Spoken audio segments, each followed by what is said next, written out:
kenapa ya tiap kali Onyx kalah ya, kolom komen tuh udah langsung bilang era Onyx sudah berakhir. Ya emang regen kita lagi jelek sih Be, terus terang Be. Kenapa MDL kita bisa sama gitu loh dengan MPL. Jadi mereka jarang sebenarnya berani buat kontes ya. Kecuali mungkin aksinya Mat sendirian tuh di lore. Jadi banyak lah sebenarnya. MPL season 14 Seeking for Runner Up gitu ya judulnya. Kan harusnya nggak seperti itu. Jangan dong. Waduh. Jangan kayak gitu kalau bisa.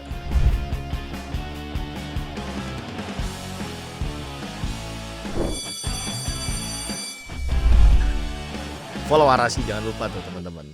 Karena di Mipo kali ini emang kebetulan kita bawa Arashi, Choji dan juga Umawa. Ini jatuhnya sebenarnya job desk-nya full analis sih dari berbagai macam bahasa dan juga berbagai macam ini ya event. Iya ya. Ya juga makanya sebenarnya secara nggak langsung sih emang yang lain kayaknya lagi pada ada acara juga, lagi pada mengisi di sebuah event. Gimana kabar kalian udah melihat minggu ketiga? Loh, tiba-tiba hilang. Nongol lagi. Bentar, ini udah mulai. Udah.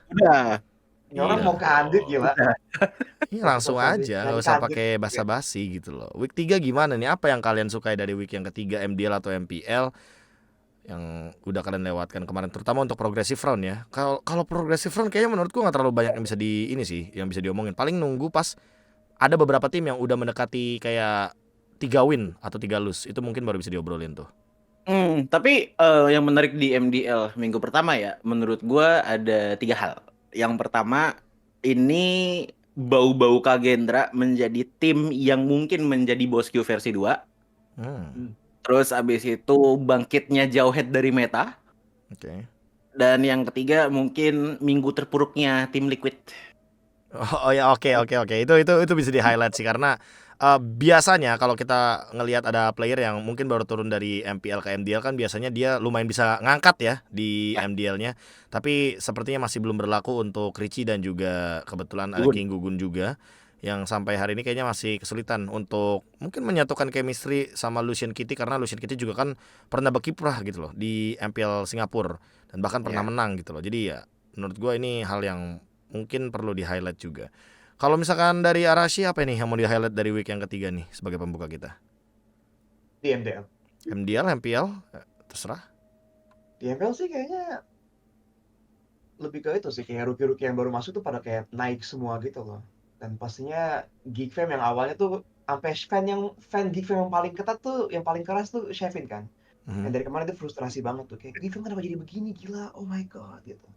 Tahu-tahu di minggu ini kan tahu-tahu dia bantai semua yang kayak match yang berat. Awalnya minggu lalu kita bercanda semua kayak, wah Shevin lu kalau kecewa minggu ini, minggu depan abis sih lu kan ketemu Oni, ketemu Bigetron. Tapi ternyata nasib berkata lain. Tadi baliknya Jauhead, terus Full Hero, Geek Farm. Kalau ngomongin Geek Farm sih emang mesin diesel lah. Tapi kayaknya mesin dieselnya kecepetan gak sih Om? Biasanya kan kita ngeliat Geek Farm tuh 04 dulu gitu loh, mirip-mirip sama EVOS Glory. Tapi ini enggak gitu loh. Mereka minggu pertama kalah, minggu 2 langsung kayak menyala gitu. Kalau aku ngelihatnya minggu 3 ini itu ada beberapa poin sih. Yang pertama sebenarnya pembuktian buat tim Liquid kan. Kayak kelihatan mereka yang minggu kedua menang itu lawan posisi 89. Gue gak tahu kenapa di roasting tuh 2 tim. Mereka menang lawan Dewa oke banget sih. Tapi itu dari Dewanya yang memang mistake-nya lumayan banyak juga. Jadi memang pembuktiannya ya minggu ini. Dan ya kebetulan masih oke sih sebenarnya buat tim Liquid. Menurutku mereka tim yang lagi kuat banget ya overall buat mekanik, buat public speech juga lumayan. Terus yang kedua kalau kita bicara soal Geek Fam nih ya, nih ya kuncinya Geek Fam itu sebenarnya ini tim yang paling beda Be, dari yang lain kalau kita lihat nih season 14. Sebenarnya udah kelihatan dari season kemarin, tapi season ini lebih kelihatan lagi. Jadi Geek Fam ini bukan tim yang mengandalkan gold laner dengan junglernya, no big no. Mereka ada di mid sama roamer. Ini udah pakem yang beda banget dengan yang lain. Yang lain masih di seputar MM, seputar jungle yang jago siapa ya kan. Kalau ini kita bisa lihat sih, contohnya tuh yang di band kan roamernya Balo itu 3 tuh. Super respect sekali tuh dari Fnatic Onyx ya. Oke. Terus juga underrated mid lah. Si Aboy ya. Wah itu sih. Jadi kayaknya kalau tim lain ngelihat tim ini ya beda aja sih. Jadi makanya kayak yang lain masih belum bisa ngebaca mungkin buat Geek yang sudah terupdate ya. Apalagi kan mereka malah punya bagus Masako yang nggak main malah kemarin tuh Masakonya tuh. Lumayan kaget juga. Wah, oke Omawa Tapi kayak mulai jadi Mas big fan Masako belum nih, Omawa. Oh ya, gue sih Masako banget sih. Dari dia pakai Zolong udahlah bagus lah. Eh Udah lama banget di tuh. dia pokoknya kan menurutku ya, ini Geek masih bisa lari lagi. Kayak mereka kalau kasih Gobs dengan Masako kayaknya lebih serem sih, tapi ya let's see lah. Ini yang sekarang pun sudah lumayan solid gitu loh.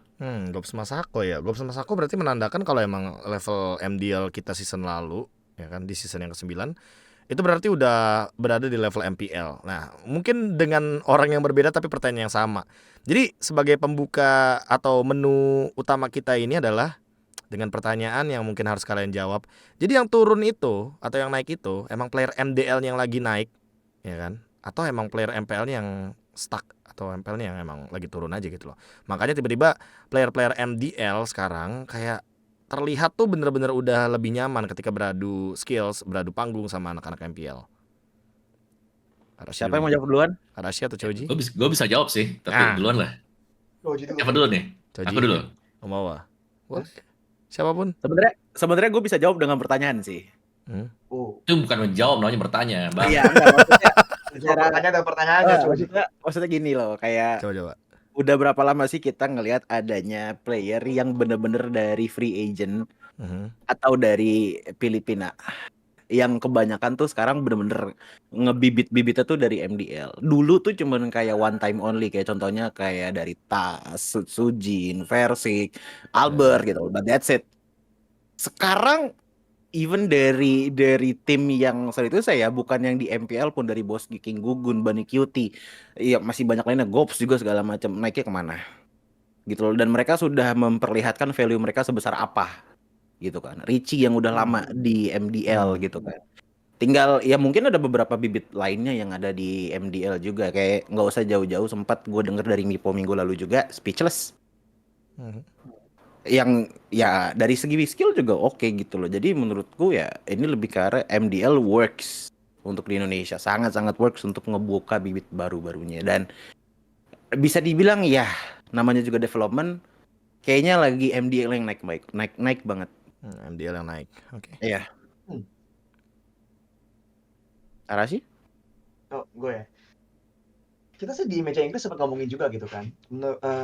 Diskusi singkat aja sih pas lagi di broadcast gitu. Kayak sebenarnya ini apakah player-player yang baru ini tuh lagi pada gila banget makanya naik semua, atau emang player-player yang di atas tuh lagi jelek. Dan sebenarnya kayaknya konklusi di meja Inggris tuh dua-duanya. Ya kan, dikit-dikit dua-duanya.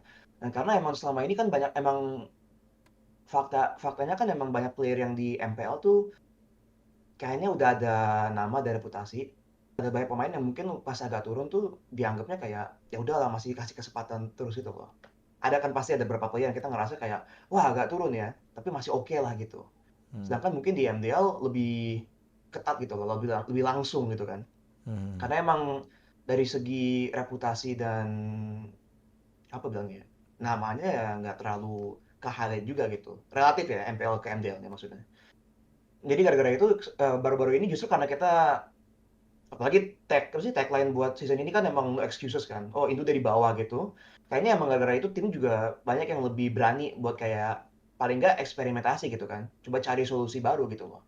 Karena emang udah terbukti mau lu bilang nggak apa-apa lah, ini kan anggap lah ya ada orang ngerasa kayak ini kan roster utama kita nih, udah lama main, udah jago, berpengalaman gitu. Yang mau dibilang begitu pun ya faktanya kita udah kalah nih. Dan yang terakhir ini kalahnya parah banget gitu rasanya kan. Ya udah berarti emang mau pakai alasan apapun harus coba hal yang baru gitu. Nah itu bersamaan dengan fakta bahwa player MPL ada yang udah agak nurun mungkin tapi masih dipertahankan, dan player MDL lagi banyak yang bagus-bagus. Kita lihat aja kayak Aaron, Favian, Masako kan. Ya kayaknya timingnya pas aja gitu loh. Makanya langsung giliran pas naik nggak cuma 1-2 orang kan, naiknya langsung rame-rame begini. Kita sih mikirnya begitu ya di meja Inggris. Paketan ya.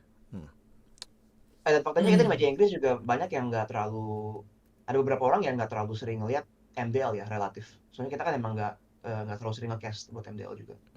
Ngerti. Kalau mau tadi udah ada jawabannya apa Om? Kalau aku ngelihatnya sih, ya emang region kita lagi jelek sih, Be. Terus terang, Be. Kenapa MDL kita bisa sama gitu loh dengan MPL? Kalau kalian butuh pembuktian ya, itu kan Gugun lagi turun tuh. Mm-mm. Hmm. Iya Nah, itu. timnya menang atau kalah? Lagi kalah Nah, pula Lagi di kalah. progressive round. ya sorry nih ya, bukan kenapa nih, tapi memang kita lagi turun. Ya. Tapi ya mau gimana, kita harus bisa catch up juga kan sama yang lain dan Betul. tim-tim sudah berjuang banget juga sih buat season ini, kayak mereka berani lah buat naikin dari bawah ke atas. Itu menurutku sesuatu buat kompetisi kita. Cuman ya kalau bicara soal naik atau turun ya turun sih karena yang pertama itu juara berturut-turut Forbid Champion yang pertama ya kan. Terus yang Betul. kedua itu tadi pemain MPL yang turun ke MDL, kita belum lihat mereka benar-benar shining banget. Mungkin kecuali YSKL kemarin ya, makanya dia bisa naik lagi kembali ke atas. Ya, deserve lah untuk naik lagi maksudnya kan. Betul, Even yang betul. mungkin udah punya nama lama ya kayak Tas dan juga Sally Boy. Kali boy. Itu juga kemarin ngalamin hard game loh Om anyway di Progressive Front dan Choji mungkin notice juga ya yang awalnya ternyata kalah dulu 2-1 tiba-tiba dibalikin dan ya itu mungkin menjadi contoh juga biar ya merekanya bisa keep up juga. Cuma apakah Betul. memang privilege di MPL ID ini terlalu tinggi gitu loh atau terlalu apa ya? Canggih gitu loh. Dengan banyaknya mungkin engagement yang bisa ditarik, terus mungkin gaji yang sangat-sangat besar. Bahkan kan udah banyak tuh yang dari MPL Filipina bilang kalau gaji di MPL Indo dibandingin sama MPL Filipina itu jauh banget gitu loh. Buat mereka tuh itu jauh banget. Sehingga privilege itu malah membuat mereka tuh lupa gitu loh. Kalau misalkan jadi player MPL itu tuh bukan cuma sekedar oke gue jadi player MPL. Abis itu mereka lupa gitu loh tanggung jawabnya. Apakah itu menjadi salah satu faktor gitu loh? Sehingga ya sekarang kita berada di tempat seperti ini di tier 7 kalau gue hitung dari hasil MSC. B. Kalau dari aku sih ya sebenarnya enggak sih. Lebih ke ini aja kayak udah kayak goalsnya mereka ya cuma sekedar aku ada di MPL gitu loh. Jadi mereka butuh goals yang lebih jauh lagi, goals yang lapar kayak misalnya aku pengen lebih. Oke lah, bisa main di MPL ID itu sesuatu ya kan. Tapi kalau bisa dapat juara internasional jauh lebih mewah lagi dibandingkan dengan ya privilege buat main di MPL ID. Lebih Karena gimana? Kalau menurutku sendiri ya itu lebih ke dari akar awal mulanya MDL nggak sih dengan development yang ditekanin jadinya kayak goals dari player-player MDL juga. Oke, yang penting kita main MPL gitu loh. Tapi sesaatnya di MPL ya lumayan kebakaran jenggot lah untuk bisa keep up kecuali beberapa yang the chosen one gitu loh. The chosen one yang Iya, bertalenta ya. iya yang benar-benar bertalenta banget kalau menurut Komawa. Kalau kemarin sih aku sama Mirko ada omongan kayak sebenarnya dari segi mentalitas juga agak beda gitu kan. Karena balik lagi di Indo juga banyak isu dari mindset. Contoh yang gede kan pas lagi SPS kemarin kan kayak kalau ngomong kita kan tuh kayak Indo tuh kalah banget nih, nggak bisa nyaingin Filipina. Ya itu Bigetron beneran hajar semua Filipina kan di SPS yang kemarin. Yang 2023 berarti ya. Iya kan mukbang Filipina tuh yang Oleh bilang kan. Rata semua. Terus giliran nyampe ke Onyx, aduh kurang ya. 3-0, 0-3 gitu kan Bigetronnya. Maksudnya ada hal begitu loh dimana kayak mereka tuh mungkin apalagi kalau apa ya sekarang lawan Onyx udah forbid begitu mikirnya tuh oke, cara kita bisa menang lawan Onyx.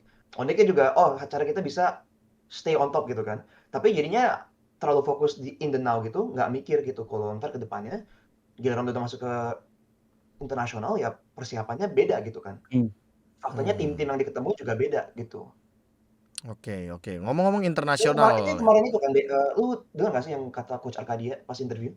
Kan kemarin dia kan mampir tuh ke broadcast Inggris kan, MPL Inggris. Oke. Apa yang lu dapatkan di sana?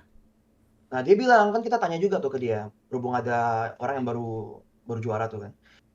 Dia ngomong kayaknya menurut gua mereka tuh terlalu fokus ke challenge yang sekarang gitu. Sedangkan mereka tuh mikirnya kayak oke kita bakal lawan Onyx atau ntar kita bakal lawan AP Brand gitu. Sedangkan jadinya Indonesia malah mikirnya tuh antara domestik banget, kalau nggak Filipin banget lawannya. Malahan pas ketemu tim-tim lain yang dari region lain langsung Iya. ambruk. Itu menurut Coach Arcadia ya. Ini gue nge-quote nih. Jadi makanya dia bisa kecolongan sama si Yusun yang kita semua kayak wah kok bisa gitu. Karena mereka Iya. fokusnya lawan Filipina, lawan yang region yang lain malah Yang bingung gitu. terkuatnya lah Persiapan. pokoknya, fokusnya kan. Iya, fokusnya malahan ada satu objektif dan dia tuh bukannya improve secara menyeluruh, malahan mindsetnya lebih ke cara kita kalahin Filipina, bukannya better secara menyeluruh gitu katanya mungkin. Pemerataan biar mereka jago semuanya ya. Apakah emang nonton bisa jadi solusi ya? Karena menurut gua mungkin aja ya saking kita fokusnya ke Filipina, mungkin teman-teman kita lupa gitu loh kalau ada regen-regen yang kayak Kambodia, yang mungkin kayak Singapura yang lagi Hmm. berkembang juga, bahkan ada Hades di sana. Tapi ngomongin soal event internasional dan dari tadi kalian juga sempat mention Geek Fam kan. Menurut kalian semenjak melihat performa Geek Fam untuk minggu yang ketiga, terutama ketika mereka mendapatkan tren positif gitu loh. Kita nggak jauh-jauh ngomongin internasional dulu deh. Tapi kalau emang kalian mau mention internasionalnya, let's say sampai di M Series lagi untuk Geek Fam, silahkan. Menurut kalian performa Geek Fam kayak gini, ini bakal ngebawa mereka sampai sejauh apa sih? Dengan mungkin terakhir atau referensi dari week yang ketiga. Kalau kalau dari gua mungkin untuk di MPL top 3 mungkin bisa. Cuman kontendernya juga menurutku improvement lumayan kenceng nih dari RRQ dan juga Bigetron. Dan ngomongin Onyx, sebenarnya di minggu ini sudah terjawab kan, yang banyak yang bilang katanya no Kairi no win, tapi ternyata dibalaskan dengan 2-1 dari Geek Fam juga kan. Jadi sebenarnya bukan Onyx yang kurang, tapi kelihatan catch up-nya udah mulai kelihatan. Tapi tinggal gimana konsistensinya aja nih dari tim-tim yang lain, bisa nge-catch up terus nggak dari Onyx-nya. Itu sih kalau dari Geek untuk di MPL-nya. Tapi kalau untuk di internasionalnya bisa bersaing. Tapi kalau untuk realitanya jadi juara masih butuh 1 kali try lagi kayaknya. Oh. Kalau Bersaing menurutku. bisa berarti ya. Ya. Oke. Rasya nih Tot. Kita sih semua setuju ya, kayak ini baru week 3 gitu. Jadi Geek Fam emang improve-nya gila banget. Dan gua sih kagetnya malahan pas mereka ganti kan sempet mikir kayak oh mungkin karena ada Masako gitu kan. Jadi beda banget gitu. Mungkin jadi faktor yang besar. Tahu-tahu udah ganti balik ke Cadera pun masih bagus loh performanya. Jadi kita sih mikirnya kayak oke, berarti mereka tuh bukan masalah tukar-tukar tuh apa gitu loh. Emang development sebagai timnya tuh dari strategi, dari pas latihan gimana tuh emang bagus gitu kan. Dan kalau polanya begitu sebenarnya potensinya tinggi banget. Tapi balik lagi kan ini baru week 3. Kalau emang kita ada improvement baru, terobosan baru, bisa nyampe ke atas gitu, bisa menang lawan tim gede, oke, good. Dari situ kan timnya juga bakal ngeliat dong, kayak oke, ini tim lagi bagus, lagi apa, mulai cari strateginya. Tadi tadi siapa yang bilang sih yang katanya ini tim tuh fokusnya di mid sama di roam beda sendiri gitu. Mau kan? Ya maksudnya kalau tim juga bakal nyadar begitu dan mereka bisa cari solusinya, ya otomatis performa Geek bakal turun juga gitu kan. Makanya bagusnya sebenarnya baik lagi di eval kita di meja Inggris, kita semua bilang bagus, kita sekarang tim tuh nggak ada yang beneran menang-menang banget loh. Yang bahkan Bigetron, yang bahkan Onyx itu tuh dari awal tuh udah kalah-kalah gitu kan. Biar ketahuan masalahnya apa. Karena apalagi kalau Mirko ya, ini kasih tahu omongan Mirko aja. Dia bilang ya bagus kita kalah sekarang. Jangan sampai kita dominan, nggak ada kalah sama sekali, juara 1 regular season, terus giliran di playoff nggak lancar, kandas gitu kan. Mendingan kayak gini, mendingan kita susah sekarang, sukses di belakang gitu loh. Daripada kita sekarang enak-enak aja, ntar pas sudah playoff, pas sudah apa, atau amit-amit pas sudah internasional, malah ribet gitu kan. Oke. Tapi mungkin boleh ambil motivasi dari SRG juga kali ya Rasya. Mungkin Mirko nanti bakal gua ajak ngobrol juga. Kali aja ada yang kayak SRG juga menang terus berapa hari win streak, ya kan berapa ratus hari win streak, ambil Piala M Series ya. Let's say ada, semoga itu bisa terjadi. Tapi gimana Om buat Geek Fam Om? Geek Fam ya. Kalau lihat minggu ketiga masih terlalu pagi gak sih? Tapi buat gue sih kalau hasil dari minggu ketiga ya top 4 lah. Itu oke banget mereka. Kayak mereka udah ready dari semuanya. Dan bahkan kalau oke lah tim lain memang bisa tahu nih, oh ini Romer dengan mid-nya nih kuat. Tapi kalau tiba-tiba jungle-nya nyala gimana ya kan? Tiba-tiba metanya nanti habis patch yang baru ini si Vincent-nya dikuat, Hanzo-nya udah masuk, Hanzo belum di defense. Kan aneh-aneh nanti kan bakal jadi banyak juga gitu loh. Jauh tuh Jadi kayaknya masih panjang lah. minggu 6 kayak sih Om maksimal ya. Kalau dari yang gue lihat kan reset season masih ada sebulan lagi tuh. Sekarang kita di week yang ketiga ya. Let's say berarti Hanzo Riva mungkin akan ada di minggu yang ke-6. Mungkin ya akan kita nantikan nanti apakah Hanzo Riva juga akan muncul untuk Vincent, karena Vincent juga sempat jadi favorite hero-nya ya untuk Hanzo di season lalu bareng sama Rebellion. Next kita bakal ke tim Liquid dulu nih untuk teman-teman yang ada di sini. Liquid ini kemarin udah bener-bener rombak total ya kan, semenjak di minggu yang pertama. Minggu yang kedua lumayan flawless melawan 2 tim biru, lalu melawan Dewa. Dan ketika mereka mendapatkan 3 win streak, mereka kena stop nih sama Araki Hoshi. Dan apakah memang roster yang sekarang untuk tim Liquid itu udah yang paling oke versi untuk di level MPL? Karena melihat dari mentalitinya kayaknya even Favian dan juga Aaron Shiki abis kalah 2-0, mereka masih santai loh. Nggak ada yang kayak wajah-wajah penuh dengan tekanan, atau mungkin wajah-wajah yang kayak kena pressure, atau wajah-wajah takut kena bash kolom komentar. Nggak ada gitu loh kita lihat dari kemarin. Dan apa nih yang mungkin menjadi point out dari tim Liquid ID sehingga nantinya mereka bisa lebih konsisten setelah mereka baru dikalahkan sama Anarchy Hoshi? Kalau menurut Kalau- gue sendiri untuk tim Liquid ya, kita ngeliat historinya dulu nggak sih dari Aaron Shiki dan juga Favian untuk di MDL gitu loh. Dan Boleh. Aaron Shiki juga di season 9 kalau nggak salah jadi gold laner yang cukup Choji notice karena banyak banget menang landingnya. Menang landingnya banyak banget di MDL dan itu tuh udah menjadi salah satu dasar mikro lah yang cukup kuat dari Aaron Shiki sendiri. Terus dengan mentality yang dia punya juga, PR lebih sekarang gimana caranya untuk bonding nggak sih satu sama lain berarti? Kalau untuk tim Liquid gitu loh. Jadi kayak nge-build up chemistry lagi karena dari hero pool juga lumayan besar, apalagi Favian dan juga Rasenki juga lumayan terkenal untuk dari segi team fight powernya yang oke juga, walaupun emang kemarin ada sedikit lose momentum ya lawan RRQ di game pertama pas Lord berapa ya? 2 atau 1 ya? Itu lupa deh. Itu udah menit mau menuju 18 sih. Itu udah 18. udah late game banget sih itu. Iya. udah bisa guna ganti item soalnya junglernya. Oke, mau tadi Aduh. kayaknya. Doang sih. Kalau aku ini tim masih bisa lari lagi sih, gila. Gak bisa bilang ini tim yang lagi bagus banget mekaniknya ya. Itu waktu disenggol sekali aja si Favian udah bisa ganti-ganti semuanya waktu lawan Dewa ya.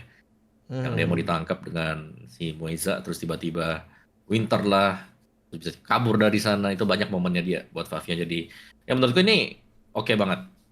Apalagi masih muda semuanya. Aaron Chico juga oke. Laningnya juga banyak menang ya. Mungkin kayak yang tadi Choji bilang. Kalau aku lebih pengen ngelihat dari Widinya sih sebenarnya. Kalau memang ada potensi buat mainin Yawi-nya buat digantikan, mungkin bakal jauh lebih superior lagi ya. Cuman kita kan nggak tahu nih dapurnya mereka itu seperti apa. Apa memang sudah ada chemistry dari Yawi atau gimana. Tapi ya menurutku kalau memang mau improve, entah itu improve banget nanti langsung dari Widinya yang bisa ngikut yang lain, atau ya mungkin bisa jadi ada pergantian di sana juga.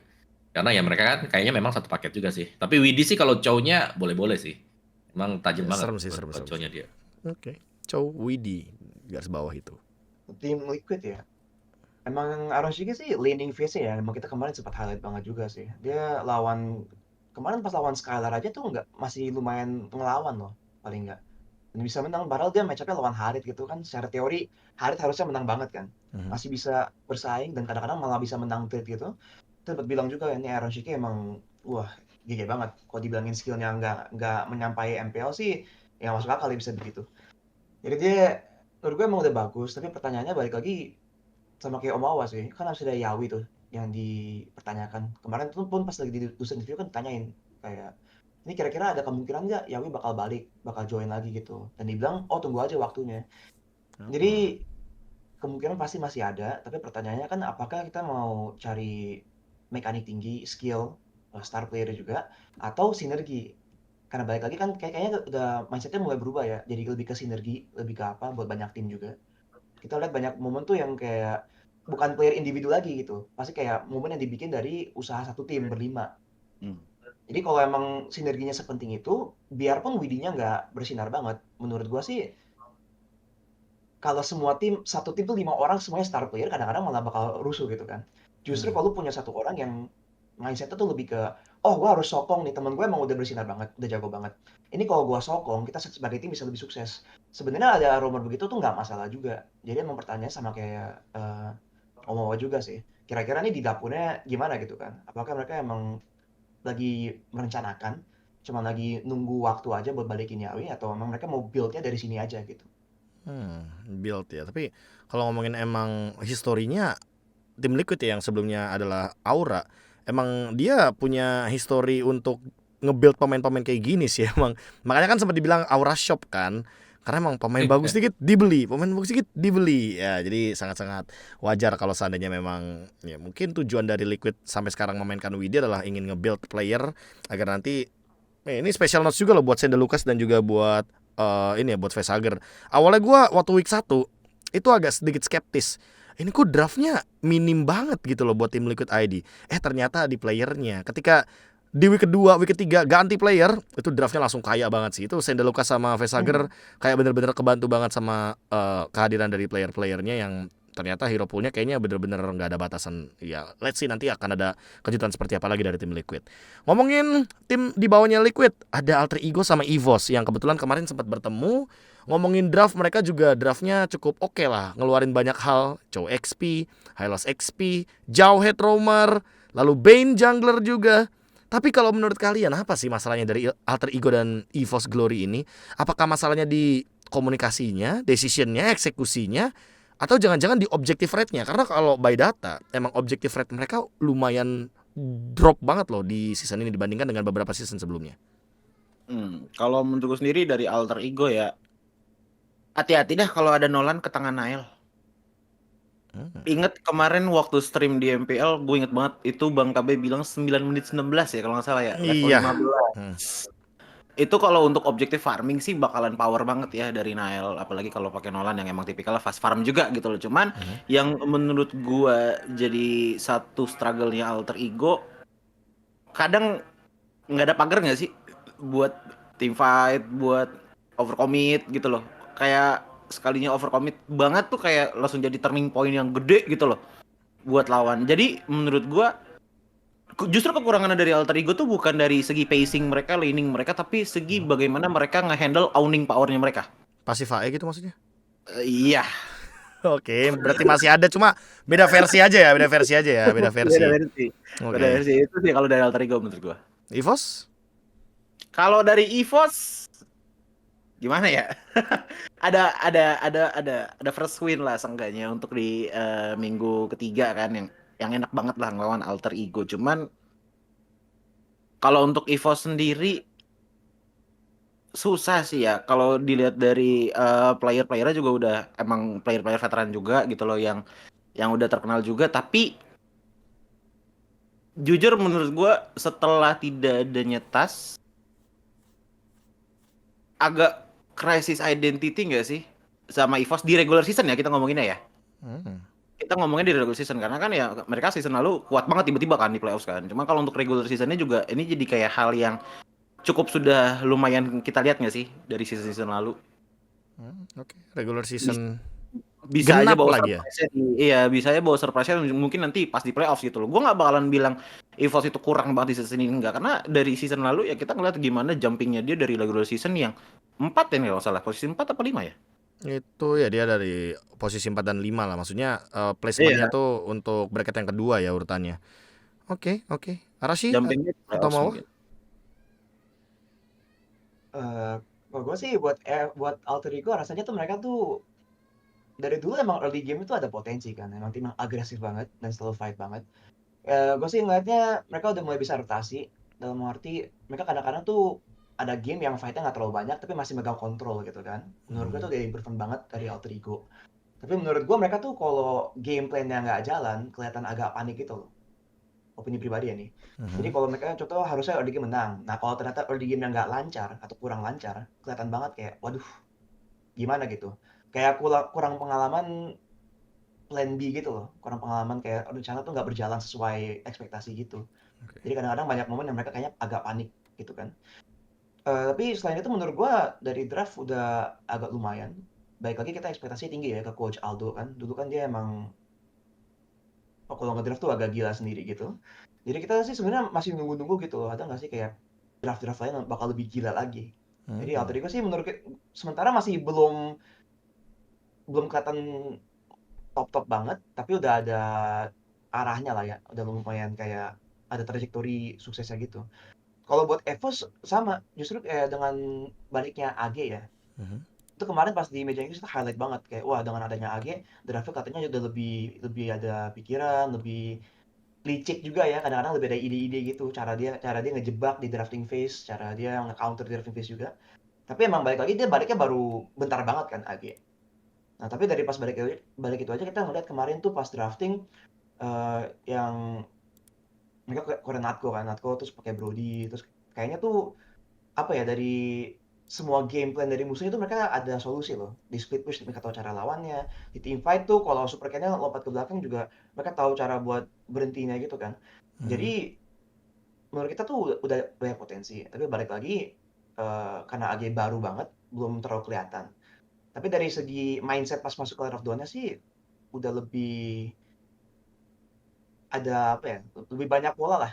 Karena selama ini kita ngerasanya beneran cuman oke main buat late game terus lindungin Brands gitu kan.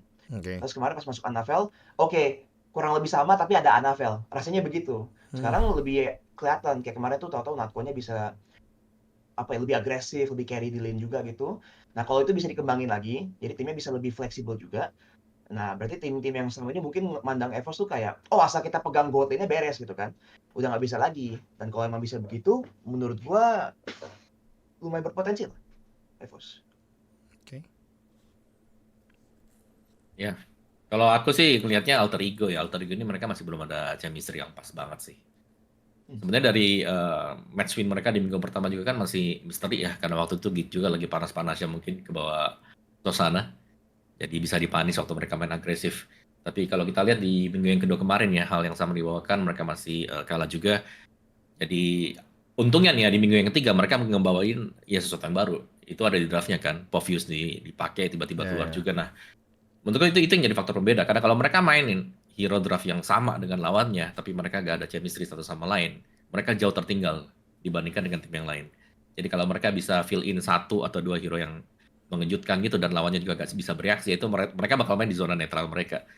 Menurutku itu sih kalau buat alter ego ya. Jadi ya yang paling penting seharusnya buat mereka sih sekarang komunikasi gitu loh. Karena kadang-kadang kita ngeliat satu masuk, udah ke punish, yang lainnya baru nyusul, mau backup, mau cover lagi, udah jadi absen deh satu-satu, jadi anak pramuka semuanya. Waduh. Nah, tapi kalau buat EVOS gue suka nih kalau buat EVOS ya. Karena EVOS mereka berani buat mainin Natko nih. Ini Natko yang ya oke lah season kemarin sempat shot call buat keluarin Skylar ya. Tapi nggak kena mental ternyata ya. Season ini mainnya bahkan lebih bagus juga. Kayak dia itu bisa menangin lane-nya. Jadi kelihatan banget akhirnya bukan goldnya nih yang disamper terus buat di early-nya. Mereka bisa fokus buat mainin Fluffy yang jadi hero tanky ya. Buat mainin hero badan juga tuh kemarin yang main Povius. Terus yang bagusnya juga draftnya mereka ada AG. Ini AG tau banget nih anak-anaknya suka pakai apa. Akai dikasih tuh buat Dreams tuh buat awal-awal kan nggak pernah dipakai sama sekali. Tiba-tiba dikeluarin juga satu. Franco. Terus juga Franco sempat dipakai. Brody, nah ini nih Brody juga nih kan. Kalau ngelihat draftnya itu kan musuhnya udah bisa Devin semuanya. Kenapa nggak ada Brody-nya gitu? Dan dipakai gitu loh sama AG dan it works somehow. Jadi menurutku ya itu adalah permainan yang bagus juga buat Evo. Cuman sayangnya mereka lagi ketinggalan aja. Jadi pressure buat mereka ya ini sekarang lagi besar juga. Tapi ya kalau memang bisa bounce back ya itu luar biasa juga sih buat Evo. Karena memang minggu masih panjang ya, masih ada 6 minggu. Masih ada chance lah. Asal nggak kepleset banyak-banyak banget. Cinderella Story V2 kali yang ditunggu-tunggu dari EVOS Glory ya. Karena emang mereka kan waktu season lalu juga gitu kan, kalah 4 kali, menang sekali terus kalah lagi 1-5 dulu startnya. Jadi ya ya kalau emang terjadi lagi sih gue gak ngerti lagi sih kalau emang itu akan terjadi lagi. Playoffnya sih akan mengerikan harusnya buat EVOS Glory.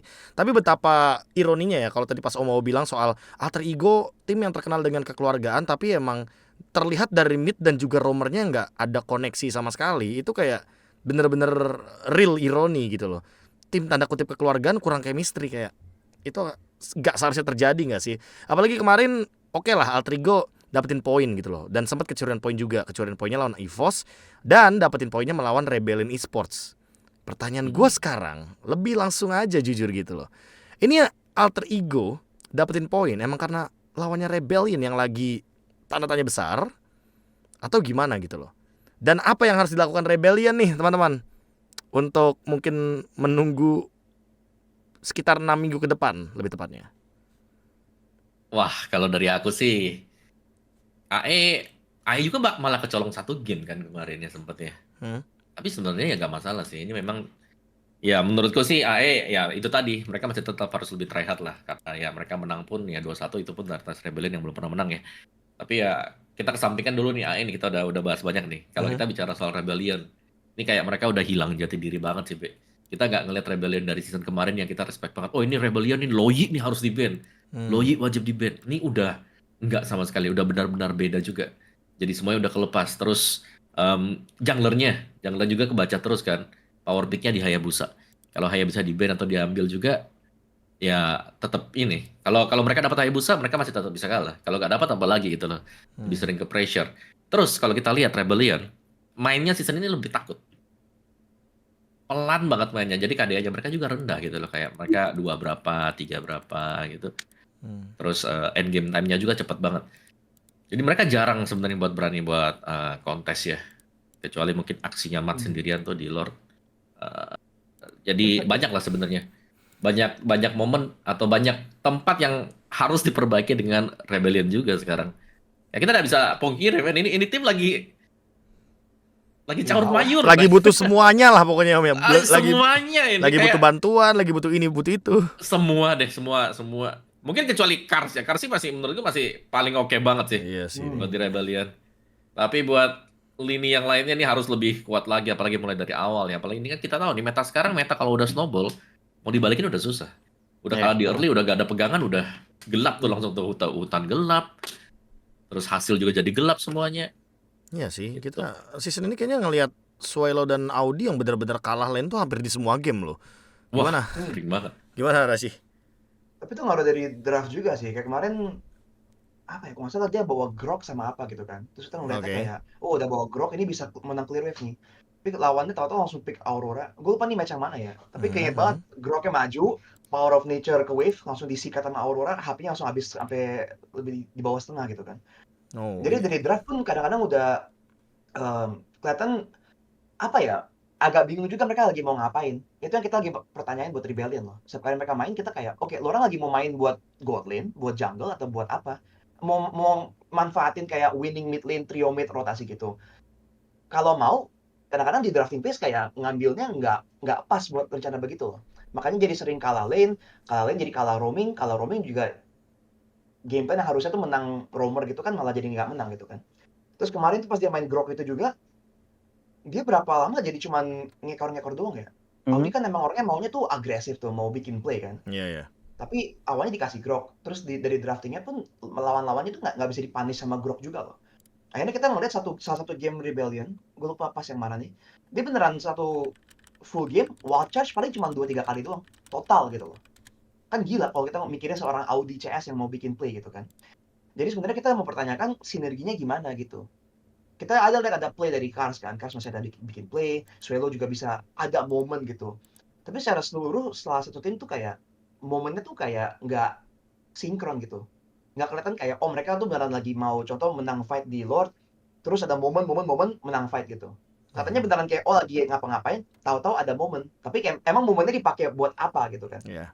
Jadi kita mempertanyakan sinergi sama dari awal game plan mereka tuh mau gimana. Karena balik lagi kalau Om Momo bilang kayaknya nggak tahu arahan gitu, mau kehilangan arah mau ngapain, ya itu benar banget. Kita ngeliat mereka cuma beneran laning, terus ya udah kalau laningnya udah beres, kita lihat dulu deh ntar kayak mau gimana.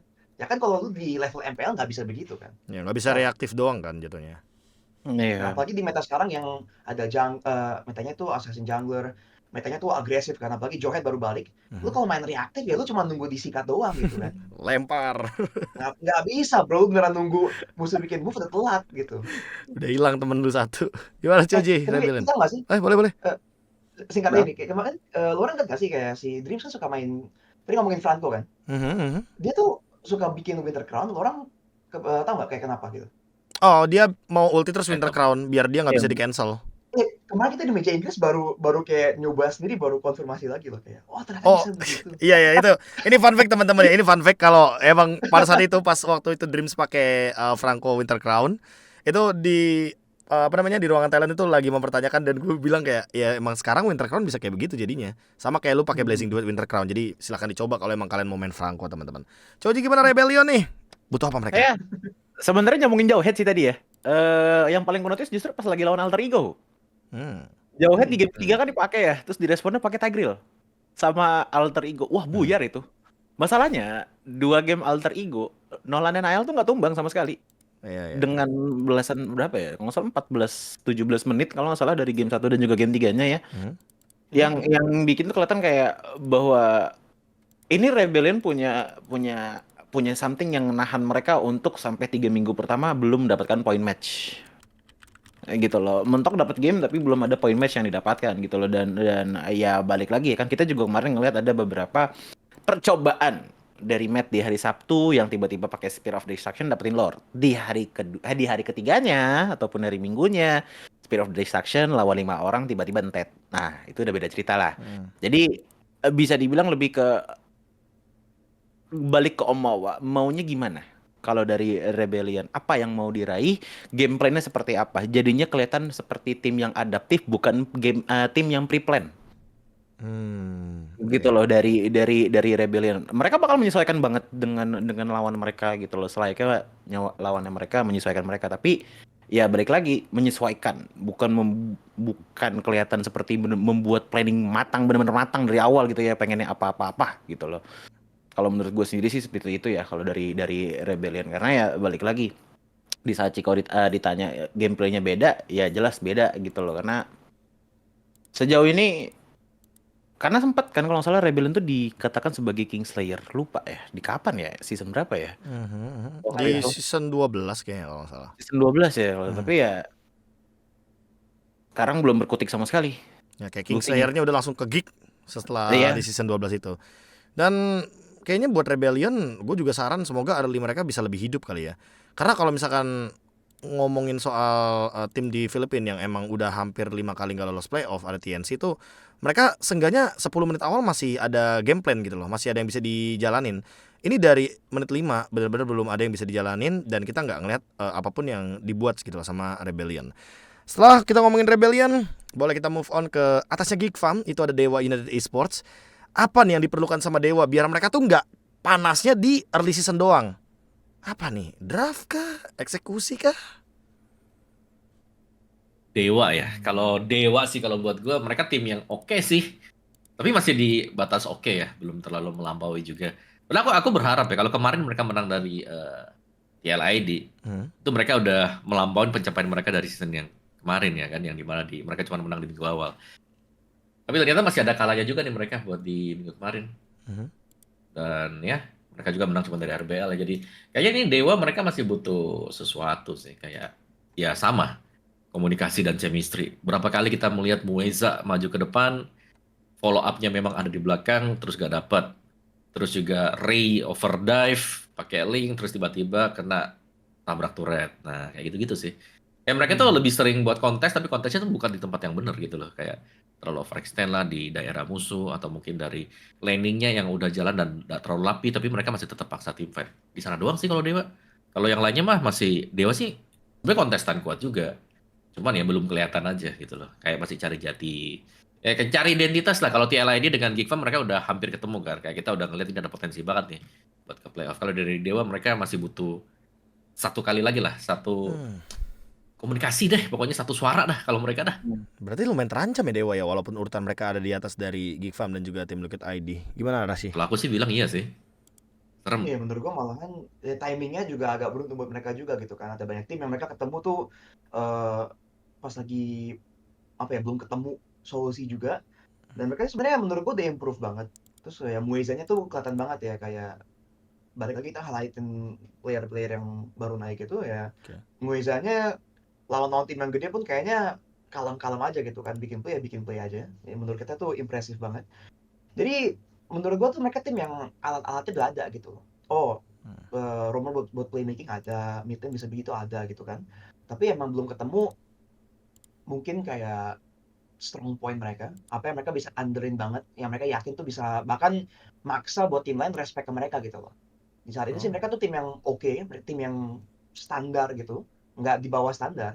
Tapi ya kalau dibanding tim lain tuh kan ada kayak contohnya kalau Evos kan ada Anafel tuh serem gitu kan di jungle tuh, di drafting pun bisa dimain-main itu picknya kan. Kalau buat Dewa ya belum ada gitu, belum ada kayak hal yang kita ngerasa wah ini Dewa banget nih. Mereka masih cuman tim yang agresif banget, tim yang bisa ambil keunggulan kalau emang dari kasih drive yang bagus. Tapi dari situ eksekusi sampai ke late game-nya juga menurut gua bisa dirapiin dikit lah ya. Masih ada waktu-waktu di mana kayaknya tuh agak nggak sinkron atau nggak mungkin masuk fight-nya tuh kagetan, kayak satu dua orang masuk terus yang lain baru kayak baru ikutan coba masuk gitu kan. Nah, itu makin lama makin game-nya jalan, makin liganya jalan terus, menurut gua bakal makin bisa ke-punish momen-momen yang kecil kayak gitu kan. Jadi menurut gua di situ lah kalau mereka bisa cari apa yang jadi senjata utama mereka gitu. terus mereka bisa rapiin eksekusi late game itu gimana, menurut gue ada potensi. Tapi balik lagi sementara masih belum terbukti sih. Dan balik lagi masih baru minggu ketiga. Jadi gitu. Oke, masih 6 minggu lagi lah, masih aman. Kalau menurut gue sendiri sebenarnya gue pengen menyambungkan kata-kata Arashi tadi dengan masalah identity ya. Dengan adanya Dewa masih belum dikenal, kalau Navel wah serem nih, tapi kalau Dewa belum. Nah, sebenarnya gini, Ray dan juga Sorizo lumayan terkenal di tim yang dahulunya dengan satu hero. Kalau dari Ray itu zaman Gapex biasanya Link dulu powernya dia. Kalau Iya, misalkan iya. dari Sorizo itu ada power dari Pakito, seingetku. Ya kan. Jadi Pakito, ya. sebenarnya ini jadinya unity in diversity kalau untuk Dewa ya. Dengan banyak-banyak player dari banyak-banyak tim gitu loh. Tinggal bagaimana mereka nge-shaping yang jago-jago jadi jagonya tim, bukan jago individual. Betul. Kalau menurutku sih lebih kayak gitu ya. Kalau untuk teman-teman dari Dewa United. Cuman ya untuk a fresh new start di MPL minggu ketiga, improvement mereka tipis-tipis sudah kelihatan, tapi belum semasif Geek Fam menurutku dari minggu pertama. Bukan kalau Geek Fam tuh bukan dari minggu pertama, dari SPS malah gue lihatnya. Oh.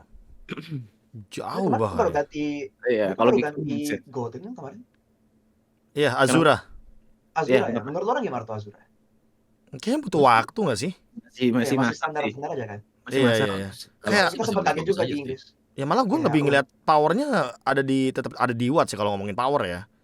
Untuk di tanda Lebih kutip stabil late lah game. kalau Watt. Lebih stabil, bener, lebih stabil. Iya. Dan gue ngerasa kalau emang nanti someday mereka bakal main yang hyper carry meta lagi, Watt kan udah ada pengalaman gitu loh buat main fighter gold lane. Sementara Azura masih belum menurut gue. Masih belum ada bukti referensi kalau dia bisa main full untuk utility kayak fighter atau mage di gold lane. Oke. Beralih ke urutan yang ketiga ada Fnatic Onyx dan juga Arkeosi. Tapi Fnatic Onyx dulu, mereka sama-sama main satu kali kan. Fnatic Onyx kalah. Apakah ini udah pertanda nih? Ini kenapa ya tiap kali Onyx kalah ya? Kolom komen tuh udah langsung bilang era Onyx sudah berakhir. Tapi jujur, aku sangat senang melihat Onyx kalah.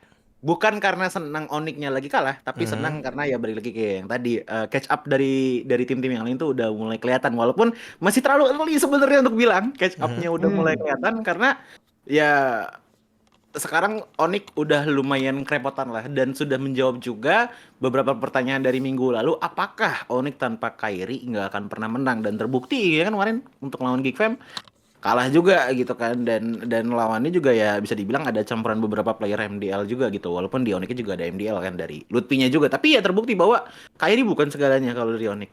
Kalau menurutku sih seperti itu intinya udah. Oh, oke. Kairi bukan segalanya. Arashi? Oh, gue Onyx ya. Gue sih gak, sebenarnya seneng-seneng aja gitu kan. Balik lagi kita udah ngomongin, wah harga kita agak stagnan, agak kayaknya semua orang tuh mikirnya Onyx terus gitu kan. Akhirnya ada perubahan yang kayaknya lebih signifikan daripada season lalu. Season lalu kan mereka sempat kalah tuh berkali-kali. Iya. Ada lose streak-nya kan. Tapi ya cuman pendek itu. Dan sekarang tuh katanya lebih, apa ya, lebih signifikan, lebih penting gitu. Karena emang kalahnya bukan karena lagi turun. Mereka tuh mainnya bukannya jelek gitu kan, Onyx. Masih ada momen-momen yang bagus, tapi tim lain nggak bisa nyaingin. Dan menurut gua tuh pertanda bagus buat liga kita, buat region Indonesia.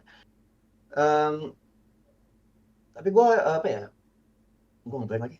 Gue mikirnya tadi kayak kira-kira menurut gue mereka tuh mungkin harus lebih, selama itu mereka tuh kalau mainnya bagus, maksudnya kayak emang 5 pemain itu jago semua. Itu kayak kita nggak bisa nyangkal ya. Emang cewek, Lutfi, Sans, Keyboy, Kairi itu jago semua. Jadi selama ini menurut gue tuh vibe-nya ya, dan buat gue tuh kayak mereka tuh emang mainnya tuh bagus, dan asal mereka mainnya bagus, ya lu main bagus lu menang. Dan itu cukup gitu. Dan menurut gue emang kelihatannya begitu. Tim lain tuh main sama mereka emang kalah bagus, ngerti nggak sih? Bukannya Onyx tuh pakai strategi yang gila banget, yang beneran kayak ngancurin gameplay mereka, yang udah adaptasi yang gila banget.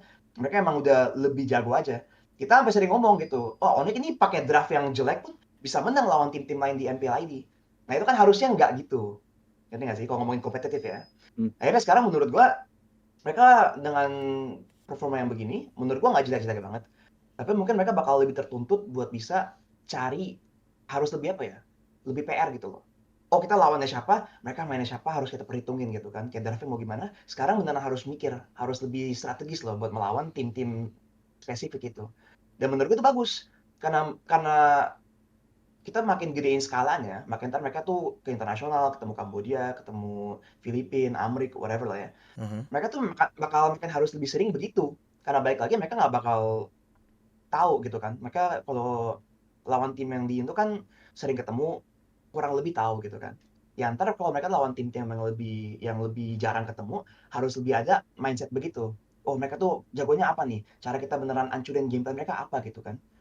Biarpun kita ada tuker tambahannya, apa yang kita harus tuker tambahin buat biar bisa makin bisa menang gitu. Jadi menurut gua buat Onyx sih masih ada kemungkinan balik lagi buat mereka tuh recover. Buat mereka tuh balik lagi ke nomor 1 ya. Oke. Tapi ya menurut gua scene-nya jadi kelihatan lebih sengit, lebih kompetitif banget. Dan menurut gua emang bagus. Kalau emang kita mau bisa lebih menang sama region lain ya kita harus secara domestik tuh juga sengit juga loh. Jangan ya juara 1 Onyx, yang lain tuh perebutan juara 2. Kan nggak bisa. MPL season 14 Seeking for Runner Up gitu ya judulnya. Kan harusnya nggak seperti itu. Jangan dong. Waduh. Jangan kayak gitu kalau bisa. Bisa. Tapi kalau buat gue sih ya, ini Fnatic Onyx sebenarnya kalahnya tuh plus minus sih. Plusnya jelas ya, wah ini bisa dikalahkan nih Fnatic Onyx-nya. Tapi minusnya Fnatic Onyx juga ada pelajaran lah yang pasti mereka dapatkan. Yang pertama kayak kalau kita mau ngelihat nih Fnatic Onyx bisa kalah waktu mereka kalah kemarin lawan Geek. Geek itu udah ngebakar berapa strategi tahu. Iya. Natalia itu dikeluarin Natalia. ya kan udah kelihatan, akhirnya kelihatan. Tim lain juga bisa ngeliat, oh ternyata Geek ini punya Natalia gitu ya. Mhm. Nah itu yang tadinya mungkin bisa jadi kartu asnya nggak jadi gitu, akhirnya bisa masuk ke dalam ban list. Dan ya dari Fnatic Onyx juga mereka bisa nyoba di sana kan, mereka masih ngeban juga, mereka respect ya meskipun mereka kalah, menurutku mereka tetap jadi ya masih satu tim yang konsisten sih, kayak kalahnya pun ya 2-1 juga, bukan kalah yang masif banget gitu, bukan. Jadi ya tetap 2 kali kalahnya mereka, 2 kali pelajaran. Kalah yang pertama kan dari RRQ, mereka baru pertama kali ketemu juga tuh line up yang kayak gitu. Nah jadi bisa jadi tuh ya proses download buat Fnatic Onyx juga sebenarnya. Dimana nanti yang leg 2-nya sih yang harus kita lihat nanti. Betul. Oke. Menuju ke placement atasnya nih yang ada di top 2. RRQ dulu yang bakal kita start. Pertanyaan gue adalah RRQ udah ready kah dengan roster yang sekarang, dengan game plan yang sekarang, dengan coach yang sekarang untuk kembali ke Axiata Arena? Karena ya mungkin membalaskan dendam ya bagaimana mereka di M1 waktu di Axiata Arena juga. Apakah nanti dengan start yang bagus seperti ini RRQ akan menjadi tim langganan M Series lagi? Mumpung ada Arashi juga kan sebagai Kingdom. Wih, langsung nih kita suruh Arashi dulu nih. Arashi dulu. Gue mau Arashi dulu. Silakan. Banget nih. Menurut gua beberapa pemain kayak Dairen gitu, gua sama Mirko dari dulu tuh fans gitu loh, sama cara dia main agresif, terus kayak apa ya, bisa bikin play begitu, kita dari dulu suka. Jadi dia balik ke roster tuh kita kayak senang-senang aja sih. Dan dari coaching staffnya ya balik lagi kan mereka menang best coaching staff season lalu ya, kayak Skid sama NMM. Dan kita sempat bincang-bincang sama mereka juga dulu kan, Mirko kan suka hangout sama BTR tuh. Gue pernah nimbrung, ngobrol-ngobrol, dan sebenarnya Casket tuh kayaknya tipikal coach yang beneran mikir loh, beneran kayak mikir terus gitu kan, eksperimen terus, kayak selalu cari-cari hal baru, teori baru gitu. Jadi menurut kita sih, gue sih dari awal bahkan lebih skeptis ya, kayak aduh emang Casket sih ya, tapi rosternya kan baru nih, langsung full rombak gitu, apakah mereka bisa sebagus itu? Nah, ternyata lebih wah. Sebenarnya Mirko tuh bahkan lebih pede lagi loh. Enggak lah, pasti kalau Casket yang pegang udah pasti bagus gitu. Ya menurut gue kalau mereka tuh masih nggak zona nyaman, maksudnya masih mikir kalau mereka tuh masih develop dan masih harus develop, asal Casket kita masih bisa pecah terus dan mastiin mereka tuh nggak nyangka ya karena ngerasa udah paling jago. Menurut gue potensinya tinggi sih. Dan kalau memang dibilang bisa langganan lagi, menurut gue bisa, tapi balik lagi nih tergantung timnya tuh kayak gimana gitu kan. Kalau nggak ada drama, kalau emang developmentnya stabil, improve terus gitu kan, makin sinergis, makin setiap jalan, nggak ada drama internal, nggak ada apa. Menurut gua sih solid loh, udah kayak tinggal dijaga ke konsistensinya, kemungkinan besar bisa jadi tim yang jago banget sih menurut gua. Vibes-nya berarti ya. Hmm. Oke, gimana yang lain? Kalau menurut gue sendiri, baik dulu ke temanya RRQ. Ini adalah tim yang menurut gue from the roots banget timnya. Player-playernya juga player-player yang from the ground up juga. Idok, Rins, Dairen gitu loh. Even walaupun Skylar Susujin juga sebenarnya juga veteran ya, walaupun dari MDL juga. Skylar apalagi dari season 3 gitu loh. Cuman dengan airtime mereka yang bisa dibilang season 8 masih di bos Q, terus tiba-tiba naik lagi ke RRQ udah sebagus ini, gue nggak kebayang sih untuk kedepannya dari RRQ bisa ngebuka strat mereka, ngebuka lagi potensi mereka segede apa. Dan ingat bahwa Sosujin bukan satu-satunya player kunci dari RRQ. Kalau nggak salah Hazel kan ada kan?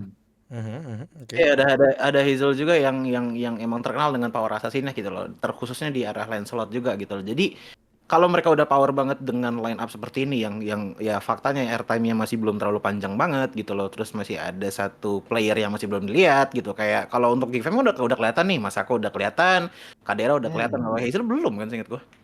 Ya Hazel. Dan gue pernah ada di vlog gue anyway. Kalau nanyain Hazel itu jawaban NMM bagus banget. Gue nanya ke NMM kayak kapan Hazel main. Ya NMM cuma jawab itu yang bisa ngejawab cuma Hazelnya sendiri. Kayak dang, berarti Wih. ini di tim sih bener-bener lu ada kompetisi internal yang emang mengharuskan Ya. lu bersikap profesional gitu loh. Iya ya, itu dia yang menurut gua ngebuat RRQ untuk di minggu-minggu awal ini benar-benar sehat banget. Dan gue jadi penasaran nanti untuk leg keduanya RRQ bakalan perform kayak gimana gitu loh. Karena dengan meta sekarang yang bener-bener full banget ke Assassin Power, nggak jauh dari Link, Hayabusa dan juga Nolan, kebetulan kan emang udah cocok banget kan untuk RRQ ngambil Suzujin dan juga Hazel gitu loh. Jadi gue emang ngeliat dari market value mereka dari awal ngambil aja jungle Assassin Power gitu loh, dan works. Ternyata even Roger pun walaupun tulisannya fighter ya masih bermainnya selayaknya Assassin Power gitu loh, kalaupun emang turun untuk RRQ. Jadi a good and bright future ahead lah untuk RRQ menurut gua. Wow. Wow, dari sekian banyak yang menjawab, tidak ada yang menjawab pertanyaan KB. Apakah mereka ada di Asyata nanti? Ya enggak maksudnya sebenarnya udah ngejawab sih dengan adanya Bright Future, ya kan? Ya. Ya, Ya. kalau buat aku sih aku pede sih ngelihat kayak line up buat RRQ yang sekarang ya. Menurutku ya Iya. mereka worth it banget buat ada di top 2 sekarang. Kayak semua stratnya yang dibawakan dengan Casket juga nih lagi jalan-jalannya. Kalau dari minggu ketiga ya. Soalnya masih ada satu patch lagi nanti mau lewat nih. Jadi ya itu dia. kita ngeliat di sana dulu lah. Tapi ya ini overall most improved team pakai banget lah buat season 14. Karena kan di awal season juga kan masih habis sempat ada interview aku juga, aku bilang kita lihat dulu mas minggu pertama mas, gak tahu nih kayak gimana nih resultnya. Nah resultnya ternyata ya benar-benar positif gitu, karena ya biasanya sih tamparannya datang kalau tim yang lagi di atas ini lagi kalah ya kan. Dan setauku mereka nggak kalahnya kan baru sekali ya waktu itu ya. Jadi mereka masih bisa bounce back juga. Jadi ya oke lah, tapi mungkin kalau bisa ada 2-3 kali kalah lagi, jadi kita bisa melihat seperti apa mungkin RRQ buat kedepannya gimana. Tapi kalau mau win streak juga boleh sih, karena ini best perform dari semua lini juga. Kayak Sutsujin itu aku paling suka lihatnya, emotionless, oke. Mau senang, mau kalah, mau gimana, mukanya tetap sama, datar-datar aja. Menurutku itu adalah satu pose yang wajib dimiliki dengan professional player. Udah gak usah hahi, udah santai aja, tenang aja, tapi bisa dapetin kemenangan gitu loh. Emang darahnya dingin aja sih kayaknya kalau gue lihat. Emang kulkas 2 pintu gitu loh, saking dinginnya ya buat Sutsujin. Dan ya tinggal kalian lihat sendiri nanti akan seperti apa, karena tadi udah sempat di-mention rata-rata punya komen yang sama, itu adalah masa depan yang cerah buat tim raja dari segala raja ini, Bigetron Alpha. Gue punya pertanyaan yang menarik sih soal Bigetron Alpha. Kemarin mereka kalahnya sama EVOS Glory. Dan kebetulan kita bisa melihat di game yang pertama ketika Super Ken main kayak itu hero power loh jadinya, kayak funny kan. Tapi ternyata terlihat kayak nggak begitu maksimal di tangan dari Bigetron Alpha. Lalu kedisiplinan dari Bigetron Alpha kayak udah mulai menurun semenjak kemarin menghadapi EVOS Glory. Ini terkait dengan emosional karena emang lawannya adalah EVOS Glory, atau emang karena kelihatan emang dari Bigetronnya yang udah mulai ada celah nih sebagai pemuncak klasmen? Gimana menurut kalian?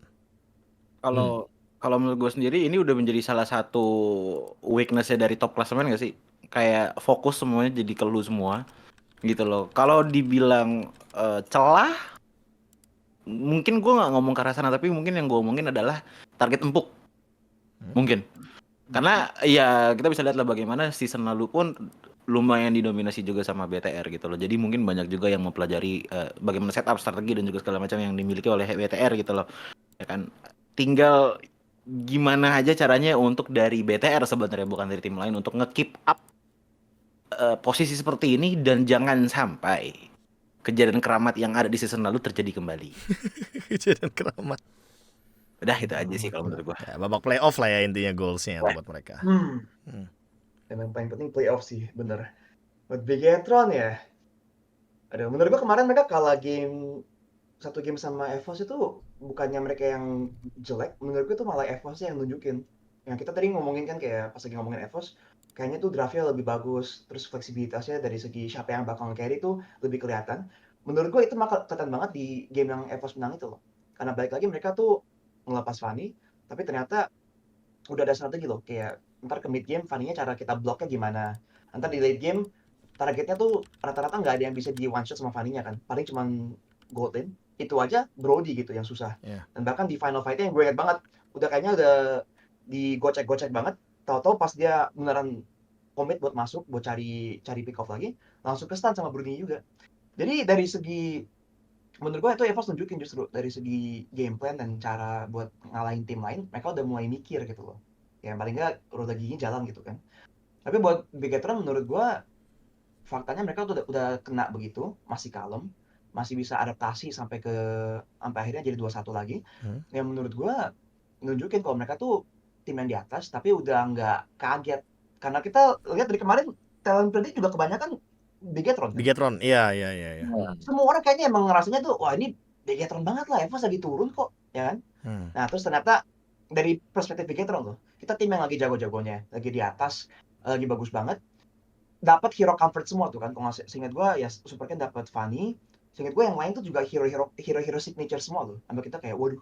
Ya. Nah ternyata udah kayak gitu, harusnya PD-nya lagi tinggi-tingginya, kalah game gitu kan. Dan kalahnya bukan kalah yang close loh, lumayan dominan dari EVOS. Tapi mereka langsung recover dan performa di game 2 game 3-nya tuh udah aman. Menurut gue tuh nunjukin lagi kayak kalau emang kemarin teorinya nih, Bigetron tuh karena menang terus, akhirnya di playoff pas nggak bagus sedikit, rungkat gitu kan. Iya. Kalau emang teorinya begitu, berarti menurut gue match kemarin mau nunjukin mereka sekarang tuh tim yang solid, yang bagus, sama lah kayak season lalu. Pastinya beda coach, tapi kayaknya Wura juga menurut gue dari drafting masih bagus banget sih. Masih bisa nyembunyiin, masih bisa cari perspektif yang unik ya dari segi drafting. Tapi sekarang kalau tahu-tahu kalah, kalau tahu-tahu tuh hal nggak sesuai ekspektasi, mereka udah lebih pede, udah lebih kalem gitu. Dan menurut gue tuh malah statement ke tim lain kalau Bigetron season ini tuh lebih serem lagi. Karena lu kalau lihat game-game yang kemarin, masih ada momen yang kita ngeliat kayaknya Bigetron masih lucu-lucuan juga loh. Kayak gue ingat masa yang pas Moreno pakai Lunox ya, yang dia flicker buat tuker kill, sebenarnya nggak worth it loh. Kalau dia flicker buat kabur, ngomongin goal tuh nggak worth it play dari Moreno. Tapi dia bikin play cuma buat kayak keren-kerenan loh, buat kayak nunjukin, kita bilangnya kalau di bahasa di Inggris tuh kayak, wah ini it's not about the money, it's about showing a message gitu kan, sending a message gitu. Kalau kita tuh lebih jago gitu, malah agak show off gitu. Dan dia berani bikin play begitu di match yang ya sebenarnya ekspektasinya agak tinggi. Kalau mereka kalah di situ kan pasti, wah opini orang kan gila loh. Pasti kayak, wah Bigetron kalah sama EVOS. Terus ada persaingan sendiri kan, dikasih lihat kayak kemarin tuh 13-13 skornya. Dan di saat ada pressure begitu, masih bisa sempat main-main, sempat showboating gitu. Yang menurut gua Bigetron yang ngeri banget sih. Bisa sih. Oke, Bigetron ya. Kalau lawan EVOS oke lah, prediknya memang bener di sana ya. Rata-rata Bigetron. Tapi waktu lawan Geek nih, waktu mereka kalah nih. Nah ini kelihatan sih buat Bigetronnya sebenarnya. Kayak mereka udah leading jauh, terus tiba-tiba mereka somehow ya mistakes mereka simpel aja sih. Mereka recall di depan, mereka udah pede banget buat bisa menang, terus tiba-tiba kalah. Nah itu dia momen buat Geek juga bisa bounce back lagi. Jadi ini balik lagi sih ke anak-anaknya Bigetron sendiri sih sebenarnya. Musuh mereka ya diri mereka sendiri. Kalau memang mereka bisa ngelewatin itu, mereka bisa jaga semuanya ya. Gue rasa ini juga tim yang ya calon-calon juga nih buat bisa lolos. Jadi ini lagi kuat juga buat Bigetron Alpha. Dan ya mereka early-nya selalu memang bisa pegang juga sih itu kunci kekuatan mereka. Kayak apalagi sekarang kan udah ada Finn, nggak cuma mengandalkan Ki, jadi udah enak nih rumornya juga bisa ada 2 jenis yang bisa dipakai dengan Bigetron Alpha. Ya tinggal bagaimana cara mereka ngalahin diri mereka sendiri aja sih kalau kata gue. Kayak ini udah kuat banget lah. Kayak season 14 ya banyak tim memang bisa saling mengalahkan ya, tapi yang kalau kita melihat yang dari sisi konsisten ya masih baru 2 tim sekarang sampai di minggu ketiga. Oke, masih 2 tim dan itu kayaknya terlihat di top 2 ya karena emang ya klasemen tidak bisa berbohong gitu loh dengan hasil-hasil mereka. Kalau begitu thank you buat Om Wawo, Choji dan juga Arashi. Untuk sebagai penutup kalian jangan lupa untuk cek juga sosmed mereka, nanti bakal gua taruh di description. Bakal ada apa aja nanti di minggu yang keempat, tinggal kita tungguin aja dan kalau begitu sampai jumpa lagi di Mipo selanjutnya. Jangan lupa bahagia. Dadah.